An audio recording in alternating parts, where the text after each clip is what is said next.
Պատրաստում ենք իշխանի խաշլամա, հայկական խոհանոցի ամենահամեղ ուտեստներից մեկը, այս անգամ Արտաշատ քաղաքում։ Իսկ դուք գիտեք, որ Արտաշատ քաղաքը հիմնադրվել է մեր թվարկությունից առաջ 179 թվականին, եւ այս տարի հոկտեմբերի 18-ին նշում ենք Արտաշատ քաղաքի 2214-ամյակը։ Քաղաքը հիմնադրել է Արտաշես առաջինը եւ երկար ժամանակ եղել հայոց թագավորության մայրաքաղաքը։ Վերցնում ենք խորը կաթսան եւ գեղեցիկ դասավորում կտրատված բանջարեղենը, այնուհետեւ ձուկը, թարխուն, կարագ, համեմունքներ եւ կիտրոն։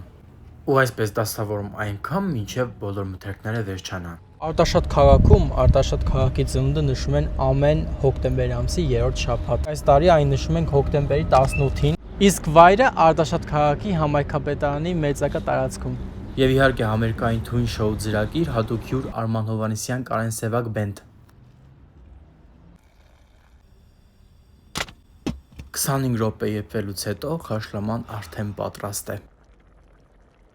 Ես նույնպես հոկտեմբերի 18-ին գալու եմ Արտաշատ քաղաք, ունենալու ենք վարպետաց տաս եւ իհարկե հյուրասիրություն ներկաների համար, սպասում ենք բոլորիդ։